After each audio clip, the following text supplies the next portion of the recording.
Hi students, I'm your clothing and textile teacher, Mrs. Middleton. Today I'm going to be sharing with you how to make a simple face mask.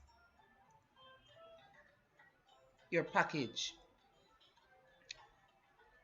Inside your package, you will be able to see a piece of fabric here, two elastic strings, and a piece of thread.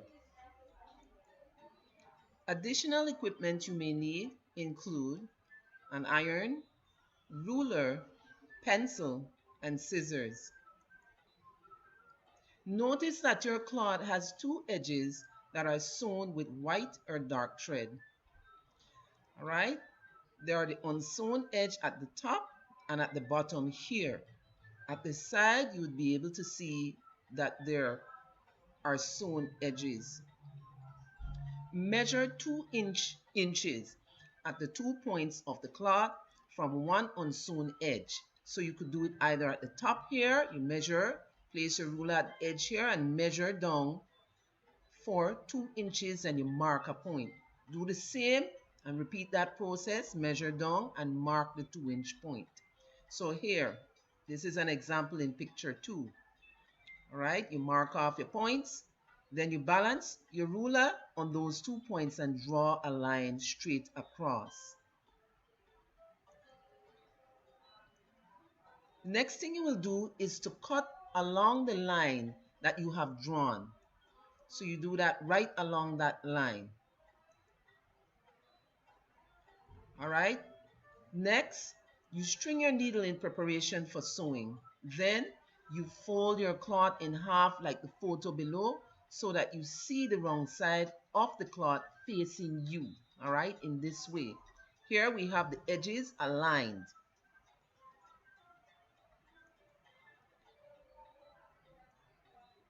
Now you will draw an additional line with a pencil.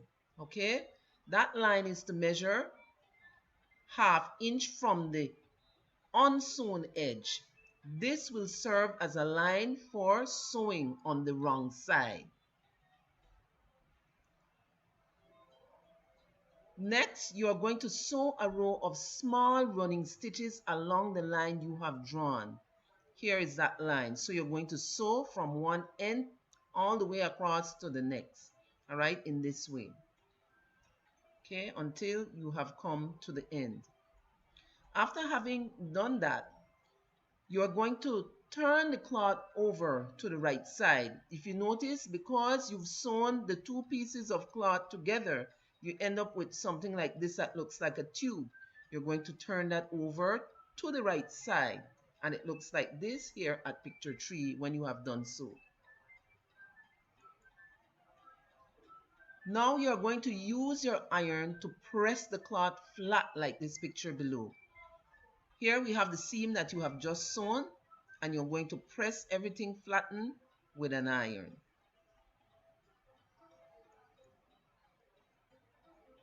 Now you're going to turn or fold and press down the sides, and these are your sewn sides. These are the sides which have the thread on it. You're going to do that at ½ inch from the edge like this photo here. Okay, and you're going to use the iron to press it down flat. You do that for both of the sides. Along both of the sides of the cloth, sew down the edges you have previously pressed. The sewing should be done near the edge where the white thread is seen, like this here on this photo here. All right, so you're going to sew along this edge here where you see that overlock stitch. Remember to use small running stitches. Okay, this is what your cloth should look like once you have finished sewing both edges down. All right, on both sides sewn down. Next, you're going to string the elastic through each side of the tube you have created. See the method below. Now, usually I use a bobby pin and I place the elastic in between, and then I simply take that bobby pin and I thread it through the tube. All right, so that's what you are going to do as well. You're going to string it through this tube that you have created, and you're going to do that for both sides. Once the bobby pin has come out this end, you have to be careful so that you ensure that this loose end doesn't come through. All right, so that the elastic stays in place. Next, you're going to tie the two ends of your string together to join them. Do this for both sides. And this is what it looks like. Picture 1, you have two strings together, and then you make a tie at picture 2, and the third and final picture, your tie is complete. All right? Once you have tied those ends, both of them, all right, you're going to tuck in. You're going to tuck the tied end into the tube so that you can hide them. Okay, so do this for each side and then you're done. That's it. Now thank you for listening and watching this video.